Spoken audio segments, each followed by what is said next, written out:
నుదుటన చెదిరిన కుంకుమ ఈ జన్మకు మెరిసేనా?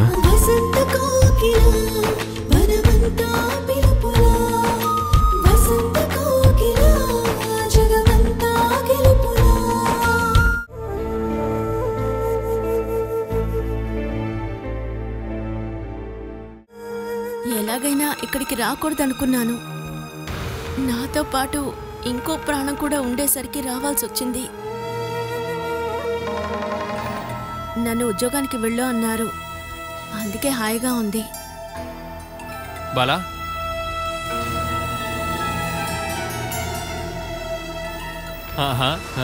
మీరిద్దరు ఇక్కడ మాట్లాడుతూ ఉన్నారేంటి? మన హరికి టీ వచ్చుగా. వదిన, ఇంట్లో పాలుందా?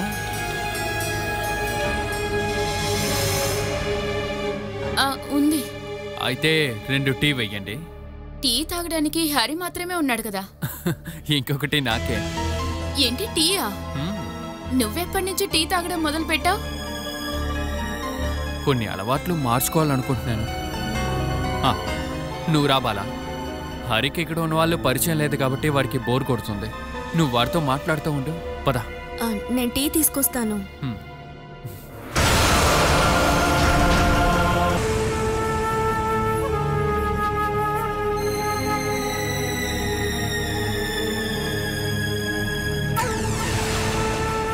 పాలెక్కడున్నాయక్క? ఫ్రిడ్జ్లో ఉంది, తీసుకో. అంత నాటకం నీకు అర్థం కాలేదా? ఏదేమైనా అతను నన్ను వదిన అని పిలిచాడు. నేను ఇక్కడికి వచ్చినప్పటి నుంచి మొదటిసారిగా వేణు వదిన అని పిలిచాడు. ఇదిప్పుడు వేణు మారిపోయాడని హరికి చూపించుకోవడానికే. ఇదంతా ఉడత చెట్టెక్కడ మాండవ్ లాంటిది.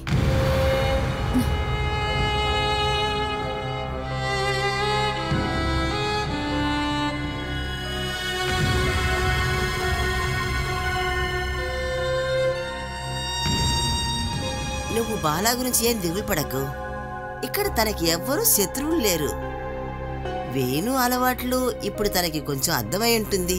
తను కొంచెం సర్దుకోపోతే ఏ సమస్య ఉండదు. చూడు, ఈడు అలా ఇబ్బంది పెట్టేవాడే కాదు. మనం కొంచెం కోపంగా ఉన్నప్పుడు ఆడవాళ్ళు కొంచెం సర్దుకొని పోవాలి. అలా కాదని ఈయని పళ్ళు చూపిస్తూ ఉంటే కొట్టకుండా ఉంటారా? ఈ కళ జరగకుండా మనమే చూసుకోవాలండి. వీడు మాత్రం సర్దుకోపోతే సరిపోదు, బాలా కూడా సర్దుకోవాలి. ఆ మనసు ఉండబట్టే కదా తను మళ్ళీ ఇక్కడికి వచ్చింది. అది కాదు బాబు, ప్రతి కుటుంబంలో అక్కడున్న వ్యక్తులకి వాళ్ళకంటూ కొన్ని సాంప్రదాయాలు ఉంటాయి.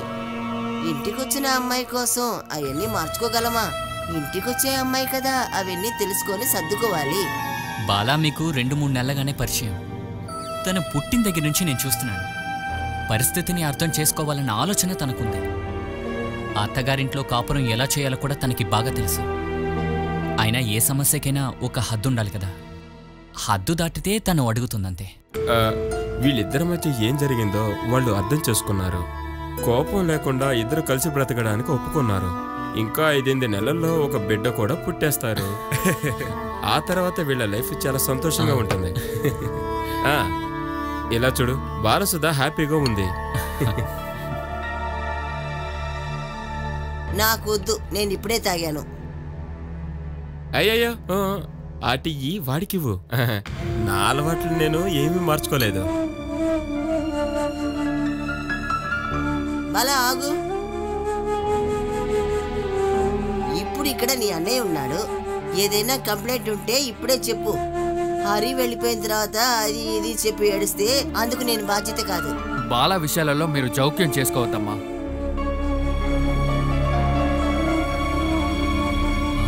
అమ్మా నాన్న అన్న తమ్ముళ్ళందరూ సంతోషంగా ఉన్న ఒక ఉమ్మడి కుటుంబంలోనే తనని పంపిస్తున్నామని తెలిసాక నేను చాలా సంతోషపడ్డాను.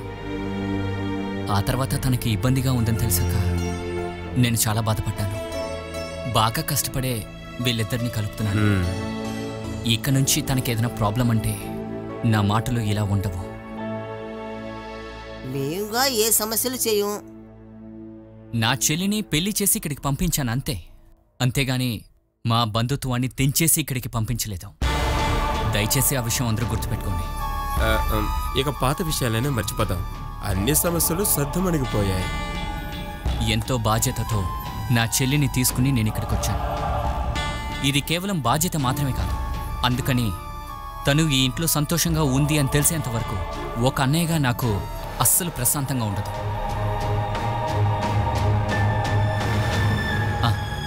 నేను బయలుదేరుతాను. ఏంటి అప్పుడే వెళ్ళిపోతున్నావు? మొదటిసారి ఇక్కడికి వచ్చి టీ మాత్రం తాగేసి వెళ్ళడానికి నేను ఒప్పుకోను. హరి, మంచి చేపల ఫ్రై చేపల కూరతో తినేసి రేపు పొద్దున్నే బయలుదేరదు. కానీ అది లీవ్ పూర్తయి వెళ్లే ముందు ఖచ్చితంగా వస్తాను. రేపు వెళ్ళొచ్చు కదా హరి. ఈ ఒక్క రోజుకి ఇక్కడ ఉండు, అది బాలకు కొంచెం సంతోషంగా ఉంటుంది. మనం వెళ్ళి ఒక పట్టు పడదాం. ఏయ్, అది గుంతలో చేపలు పడదామని అనుకుంటున్నాను. అదే ఫ్రెష్ చేపలు కూడా హరి తీసుకెళ్తాడని. అందుకు నేను ఖచ్చితంగా ఏదో ఒక రోజు వస్తాను, కానీ ఈ రోజు వెళ్ళాలి. ఖచ్చితంగా వెళ్ళాలంటే వెళ్ళు. ఆలస్యమైందంటే బోటు దొరకదు కూడా. వేణు, హరిని తీసుకెళ్లి వదిలేసిరా. వద్దండి, నేను ఒక్కడనే వెళ్ళిపోతాను. కొంచెం దూరం వరకు నేను వస్తాను. బాలా, అయితే సరే హరి, వెళ్ళరా. మనం తర్వాత కలుద్దాం. నాకు ముందు తాగే సమయం అయింది. వెళ్ళొస్తాను. బాలా, ఒక్క నిమిషం.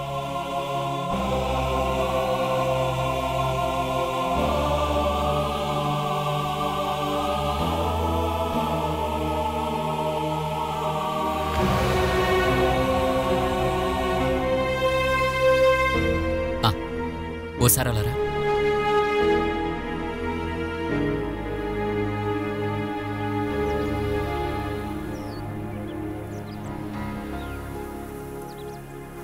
ఇన్నాళ్ళు మనం అనుకున్నట్టు వీళ్ళ వల్ల సమస్య రాదనుకుంటాను. నీ అంతటా నువ్వే కొన్ని విషయాలు ఊహించుకుంటున్నావు. వేణు మాట్లాడేది చూస్తుంటే అతనిలో ఏదో మార్పు వచ్చినట్టే నాకిప్పుడు అనిపిస్తోంది. ఇప్పుడు నీకు అలాగే ఉంటుంది. నువ్వు వెళ్ళిన తర్వాతేగా అసలు రూపం బయటకు వచ్చేది. నువ్వు ప్రేమతో వాళ్ళతో కొంచెం మాట్లాడు. త్వరలోనే వేణుగోపాల్ పూణేకి వెళ్ళిపోతాడు. ఆ తర్వాత నువ్వు స్కూల్కి వెళ్ళిపోతావు. దాంతో సగం సమస్య తీరిపోతాయి. నీకలా అనిపిస్తుందా అన్నయ్య? వచ్చే నెల 3వ తారీఖే నేను తిరిగి వెళ్తాను. ఈలోపు నీకేదైనా సమస్య అంటే వెంటనే నన్ను పిలువు, లేదంటే మన ఇంటికి రా. వీళ్ళ అనుమతించకపోతే? వీళ్ళు నిన్ను అనుమతించకుండా ఉంటారంటావా? చూడు బాల, నువ్వే కొంచెం అడ్జస్ట్ చేసుకోవాలి. అన్నిటినీ నెగటివ్గా చూడడం మానేసే. నన్ను రూమ్లో పెట్టి తాళం వేస్తే నువ్వేం చేస్తావు? అలా చేస్తే నేను బయటికి ఎలా రాగలను? నేను రేపే ఇంటికి ఫోన్ చేస్తాను, అప్పుడు తెలిసిపోతుందిగా. వీళ్ళు నాకు ఫోన్ ఇవ్వలేదంటే? ఒకవేళ వీళ్ళు నీకు ఫోన్ ఇవ్వలేదంటే నేను వచ్చేస్తాను. ఎందుకు ఇవ్వలేదని వీళ్ళని ప్రశ్నిస్తాను. ఏంటి, ఓకేనా? కాసేపు క్రితమే అన్నావుగా మా చెల్లి మాకు భారం కాదని. అలాగేనేమోనని నాకిప్పుడు అనిపిస్తోంది. అబ్బా, ఇలా నమ్మకం లేకుండా మాట్లాడకూడదు నాన్న. నాకెందుకు ఆ జబ్బు నీకున్నట్టు అనిపిస్తోంది.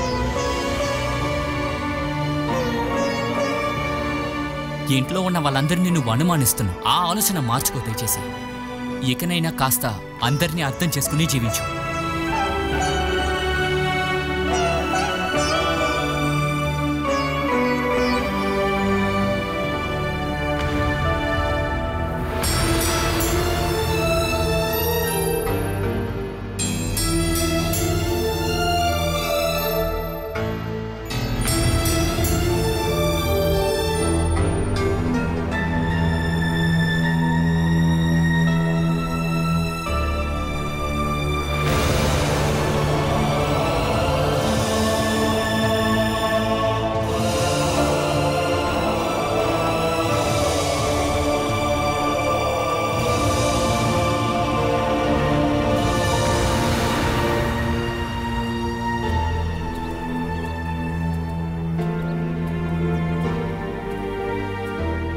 వేణుగారు, మీరు వెళ్ళండి. బోటు వచ్చేంత వరకు వెయిట్ చేయొద్దు, నేను వెళ్ళిపోతాను.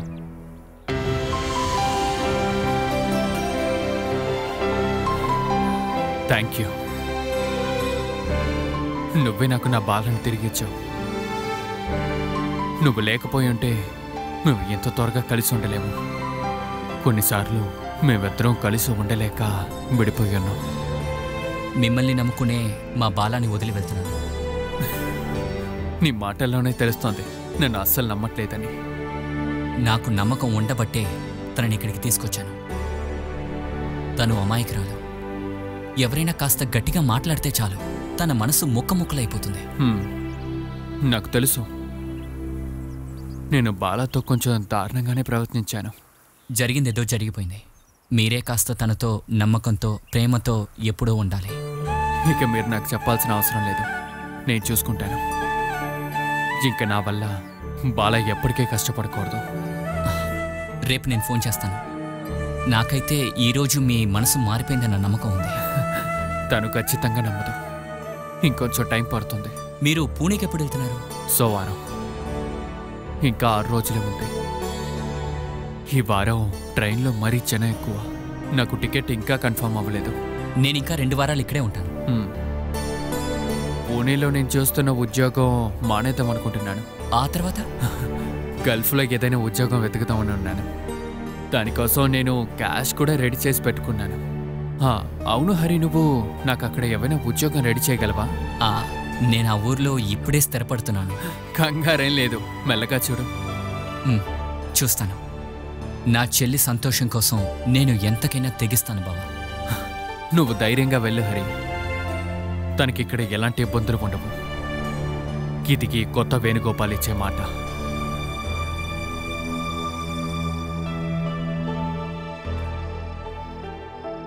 బాలా వాళ్ళ అత్తగారింటికి వెళ్ళిన విషయం నీకు ఫోన్ చేసి చెప్పిందా లేదా? బాలాని మళ్ళీ ఆ నరకంలో నెట్టిన తర్వాత మీ నాన్నకి ఇంకా తమ్ముడికి చాలా సంతోషం కదా? ఎందుకు వాళ్ళ గురించే మాట్లాడుతున్నారు? బాలకి కంతా వాళ్ళ అత్తగారిలే కదా. వేణుగోపాల్ అంతా ఒక హస్బెండా? వాడు అనుకున్నప్పుడల్లా కొట్టడానికి ఒక అమ్మాయి కావాలి. తను ఇక్కడి నుంచి వెళ్ళిపోతుంది అనుకోగాని ఏదేదో ఐడియా చేసి మళ్ళీ కస్టడీలోకి తీసుకున్నాడు. ఇక మీదట బాలని ఇబ్బంది పెడతారని నేను అనుకోవటం లేదు. జరిగిన తప్పులన్నీ మర్చిపోయి సంతోషంగా ఉంటారని అనుకుంటున్నాను. బాల జీవితం సంతోషంగా ఉండాలని నేను కూడా అనుకుంటున్నాను. కానీ వేణుగోపాల్తో సంతోషంగా ఉంటుందని నాకు అనిపించలేదు. మీరెందుకు అలా అంటున్నారు? అసలు వేణుగోపాల్తో ఎలా అడ్జస్ట్ అవ్వాలో బాల నేర్చుకునే ఉంటుంది. ఒక మనిషిని అర్థం చేసుకోవచ్చు, మార్చొచ్చు, మంచి దారిలో తీసుకెళ్లొచ్చు. కానీ వాడొక మృగం, ఒక అడవి జంతువు. వేరే దారి లేకుండానే బాల అక్కడికి వెళ్ళిందని వాడికి తెలుసు. అందుకని ఇబ్బంది ఎక్కువగానే ఉంటుంది. పోలీస్ స్టేషన్లో వేణుకు వ్యతిరేకంగా కంప్లైంట్ ఉంది కదా, అందువల్ల ఇక ఏ సమస్య ఉండదు. పోలీస్ స్టేషన్లో ఇచ్చిన 2 పేపర్ కంప్లైంట్ వల్ల బాల జీవితం సంతోషంగా ఉండదు జయ. అది కాక ఇంకా వేరే దారే ఉంది. వేణుగోపాల్ ఒక మనోవ్యాధి గుణమైందని డాక్టర్ సర్టిఫికేట్ ఇచ్చేదాకా బాలని ఇంట్లోనే ఉంచాల్సింది. వేణుగోపాల్ చూడటానికి మాట్లాడటానికి అక్కడికే రమ్మనాల్సింది. పెళ్లి చేసుకున్న అమ్మాయి ఇంకా పుట్టింట్లోనే ఉందని చూసిన వాళ్ళందరూ అడిగితే ఏం సమాధానం చెప్పాలి? మిగతా వాళ్ళ సంతోషం కోసమా నువ్వు బతుకుతున్నది? మిగతా వాళ్ళని సంతోషపడటానికి మీరందరూ తన్ని దాంట్లో నెట్టినప్పుడు మీరందరూ బాగానే ఉన్నారు కదా. ఇక మీ భారం అంతా వేణుగోపాల్ చేతిలో అయిపోతుంది. ఏమిటండి? నేనిక్కడ జరిగే విషయమే చెప్తున్నాను. బాల దగ్గర కరుణ కొంచెమైనా ఉన్నా సరే తన్ని అక్కడ నెట్టేసి వచ్చుండరు. నేనేమీ అలా అనుకుని పంపించలేదు. కానీ నువ్వు మనసులో తలుచుకున్నది అదే కదా. ఇక బాలాని విచారించే వాళ్ళ దగ్గర నవ్వుతూ చెప్తూ ఉండొచ్చు, వాళ్ళ హస్బెండ్ ఇంట్లో చాలా సంతోషంగా ఉందని. తను అక్కడ అనిపించిన సుఖాలన్నీ కూడా మనసు తెరిచి మీ దగ్గర చెప్పింది కదా. మీ వాళ్ళలో ఎవరికి కూడా మనసాక్షి అనేది కొంచెం కూడా లేదా? బాలాకి ఇక మిగిలింది 7 రోజులు మాత్రమే. ఇక తను అక్కడ అనిపించే ఏ విషయం కూడా బయట కాస్త కూడా రానే రాదు.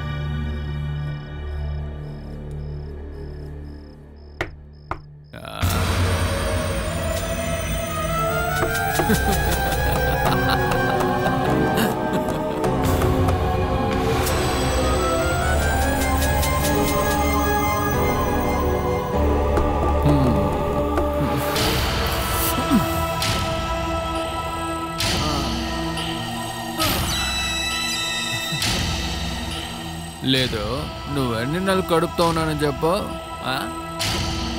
మనకి పెళ్ళై ఎన్ని నెలలైందో తెలీదా? ఆ విషయం నాకు తెలుసు, కానీ అది అంతకు ముందు జరిగిందని నాకు తెలియదు కదా. అది మీకు తెలుసుగా. కష్టమే, నీలాంటి ఒక ఫ్రాడ్కి మొగుడిని ఏమర్చడం కష్టమేంటి?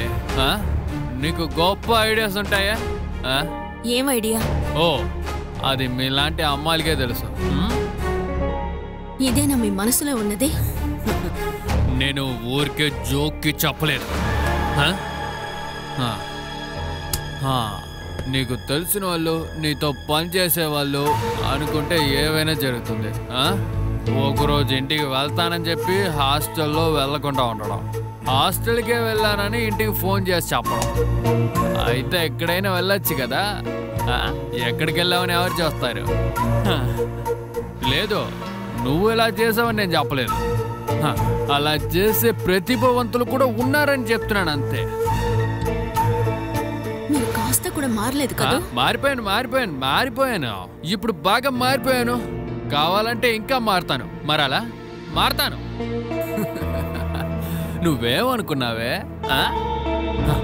నన్ను ఒక సైకాటిస్ట్కి చూపించి పిచ్చోడని నన్ను చెప్తే నీ కాలు కింద పడుంటానా? నిన్ను నా కాలు కిందకి రప్పించడానికే నేను ఒక పిచ్చోడ్లాగా నీ దగ్గర నటించానే. అదంతా వదిలేవే. నేను చెప్పదలుచుకుందే అది కాదు. నీ కడుపులో ఉన్న బిడ్డ ఉంది కదా, మనకు ఆ బిడ్డ వద్దు.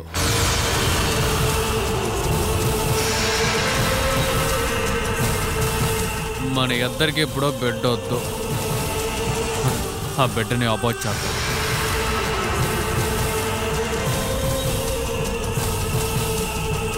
పాతదంతా క్లీన్ చేసి మనం ఒక ఫ్రెష్ జీవితాన్ని మొదలెడతాం. అందుకే చెప్తున్నాను, బిడ్డ ఎప్పుడు వద్దని. ఎందుకని? ఈ బిడ్డ మీది కాదని అనుమానమా? అనుమానం ఉన్నా సరే లేకపోయినా సరే ఇప్పుడు ఇది వద్దు. నాకు కావాలి. అది నువ్వు నిర్ణయిస్తే సరిపోదే. జనాల్లో చదువు నేర్పించేవారితో, బస్ కండక్టర్తో, ఆటో తోలేవారితో, లేదా మీ అక్క భర్త ఇచ్చిన బిడ్డ అని తెలియని ఈ ఒక్క బిడ్డని పెంచడానికి నాకు ఇష్టం లేదే. ఒక క్షణం కూడా ఆలోచించుకుంటా దాన్ని అంతం చేయాలి. అందుకు నేను అనుమతించను. నేను ఒకే ఒక్క కుత్తులో ఆ బిడ్డ లేకుండా చేస్తానే. నువ్వు చూడాలని చెప్పు. అలా మీరేం కష్టపడక్కర్లేదు, నేనే చచ్చిపోతాను. ఎవరే నువ్వు? నేను చెప్పే మాట వినవు కదా.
నిన్న నన్ను ఆయన ఒక్క మాట కూడా అనలేదు. చక్కగా నిద్రపోయారు. అలా చెప్పు. మా ఆయన కూడా మత్తులో లేనట్టే ఉన్నారు. మంచం మీద పడుకోగానే అలాగే నిద్రపోయారు. అదే విధంగా వేణు తాగుంటాడు. ఆయన ఒక్క చుక్క కూడా నిన్న తాగలేదు. దానికి సూర్యుడు పడమరను ఉదయించాలి. నిజమేనక్క? నువ్వు ఎవరితో చెప్తున్నావు బాలా? నీ కళ్ళు చూస్తేనే తెలుస్తుంది. నువ్వు నిన్న రాత్రంతా నిద్రపోలేదు అని. నిన్ను నమ్మించాల్సిన అవసరం నాకేముంది? ఏం జరిగిందో నాకు తెలీదు. నిన్న మందు కొట్టడము, సిగరెట్ తాగడము, నా మీద కోప్పడ్డము ఏమీ చేయలేదు.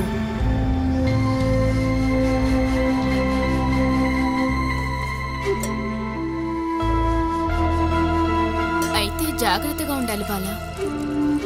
వేణు వేరేదో ప్లాన్ చేస్తున్నాడు.